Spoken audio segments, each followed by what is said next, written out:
Top quality और consistent performance के लिए सिर्फ सिल्वर पंप्स। टॉप क्वालिटी और कंसिस्टेंट परफॉर्मेंस के लिए सिर्फ सिल्वर पंप्स, नाम याद रखना। गृह राज्यमंत्री पंकज भोयर सर आपल्यासोबत आहेत। सोमनाथ सूर्यवंशी जे प्रकरण घडलं होतं, जी घटना घडली होती, त्याचा रिपोर्ट किंवा अहवाल जो आहे तो समोर आलेला आहे। पोलिसांनी जेव्हा त्यांना अटक केली त्याच मारहाणीमध्ये त्यांचा मृत्यू झाला असा एक अहवाल समोर आलेला आहे।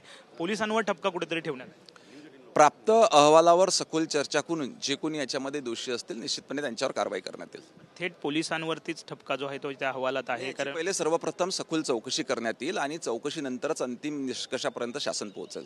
दुसरा एक प्रश्न की जयकुमार गोरे यांच्यावरती आरोप प्रत्यारोप जे आहेत होते, परंतु जी महिला होती तिला खंडणी घेताना अटक जी आहे ती करण्यात आलेली आहे।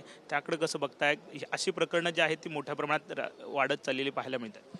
मी मगाशी सांगितल्याप्रमाणे जी मंडळी राजकारणामध्ये असते त्यांच्यासोबत जसे त्याचे मित्र असतात, शुभचिंतक असतात, त्याच पद्धतीने विरोधक देखील असतात आणि विरोधक नेहमी कुठे ना कुठे अटकविण्याचा ट्रॅप करण्याचा प्रयत्न करत असतो। परंतु मला पूर्णपणे विश्वास आहे की जयकुमार गोरे हे जर का निर्दोष असतील तर सही सलामत तर त्यातून सुटतील। अशा पद्धतीने विरोधक सुद्धा असे मुद्दे समोर आणताना पाहायला मिळतात, त्यामुळे कुठेतरी राजकारण्यांचे असे मुद्दे समोर वारंवार येताना पाहायला नाही। विरोधकांचं काम आहे विरोधी पद्धतीचे मुद्दे त्याप्रमाणे हे करणे, परंतु सत्यता ही कुठेही लपून राहत नाही, सत्यता निश्चित समोर राहील। शेवटचा प्रश्न, CBSE अभ्यासक्रम जो आहे तो लागू होईल असं सगळी माहिती समोर येते, तशी समिती गठीत झाली आहे। नेमकं मराठी शाळांचं भवितव्य काय असेल किंवा आपला जो इतिहास आहे त्याचं भवितव्य काय असेल, अशा सगळ्या चर्चा तर्कवितर्क सुरू झालेल्या आहेत। CBSEच्या धर्तीवर आपलं राज्य मंडळ त्या ठिकाणी अभ्यासक्रम बनवते आहे। पूर्ण कंटेंट आपण CBSEचे घेतोय आणि आपले पण कंटेंट त्याच्यामध्ये टाकतोय आणि त्याच्यामध्ये आपण पूर्णपणे काळजी घेतोय की आपली अस्तित्वात असलेली शैक्षणिक प्रणाली कुठेही डिस्टर्ब होणार नाही। म्हणजे आपला इतिहास असेल किंवा आपली मराठी भाषा आहे ती निश्चितपणे ते पण राहीलच।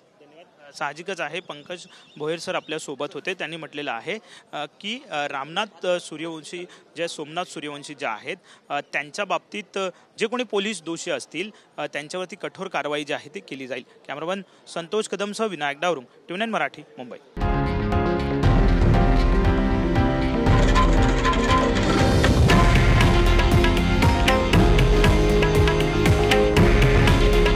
हे आहे देशातील नंबर 1 न्यूज नेटवर्क आणि आपण पाहत आहात TV9 मराठी। काळजी तुमची, हित महाराष्ट्राचं।